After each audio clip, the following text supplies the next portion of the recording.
Hello, আসসালামু আলাইকুম everyone. সবার কি অবস্থা? আশা করি সবাই অনেক বেশি ভালো আছেন। সো নতুন আরেকটা ভিডিওতে সবাইকে স্বাগতম।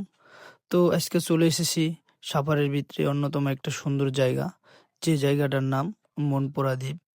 তো বাইক নিয়ে আমি আর আমার ভাগিনা, ২ মামা ভাগিনা কিন্তু চলে এসেছি এই মনপুরা দ্বীপে। তো দেখতে পারছেন, তো মনপুরা দ্বীপে কিন্তু অলরেডি ঢুকে পড়েছি। আর দেখতে পারছেন যে সারি, সারি গাছ, আর গাছের পাতাগুলো একটু ঝরে গেছে। সো এইজন্য একটু গ্রিন, গ্রিন ভাবটা লাগতেছে না। সো পুরা মনপুরা দ্বীপ আপনাদের দেখাবো। চলেন। তো ১ম এ ওই দিকটায় যাই।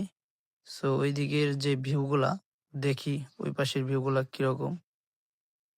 মানে এখন শীতকাল চলতেছে, আর একটু, একটু শীত আছে।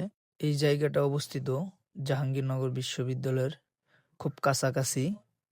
শান্ত এবং সুন্দর একটা জায়গা।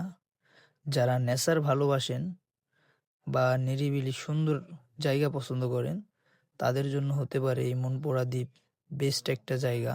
চলেন এই জায়গাটা আজকে ঘুরে দেখি। আর এই জায়গাটায় আসতে খুব বেশি ঝামেলা নেই। সাভার থেকে খুব সহজেই এই মনপুরা দ্বীপে আসা যায়। দেখতে পাচ্ছেন চারিদিকটা সবুজ আর শান্তশিষ্ট পরিবেশ। মনপুরা দ্বীপের সবচাইতে ভালো দিক হলো এখানকার ন্যাচারাল বিউটি। চারপাশে গাছ, খোলা জায়গা, বাতাসটা একদম ফ্রেশ। শহরের কোলাহল থেকে একটু দূরে এসেই মনটা সত্যিই একদম ভালো হয়ে যায়। এই ভিউটি দেখেন, সত্যি বলতে ক্যামেরাতে এর পুরো বিউটি ধরা পড়ে না। এখানে বিকেলের সময় আসলে এখানের ভাইবটা আরো বেশি সুন্দর হয়।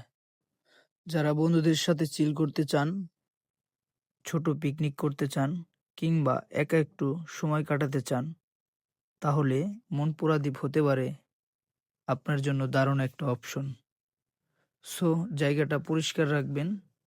সো দেখতে পারলেন মনপুরা দ্বীপের যে সুন্দর সুন্দর জায়গাগুলো।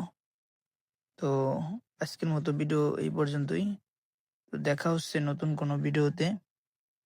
আর আমার চ্যানেলটা যারা সাবস্ক্রাইব করেন নাই, অবশ্যই সাবস্ক্রাইব করবেন। আর যারা কমেন্ট করেন নাই, অবশ্যই কমেন্টে জানাবেন। দেখা হচ্ছে নতুন কোনো ভিডিওতে। আজকের মতো আল্লাহ হাফেজ।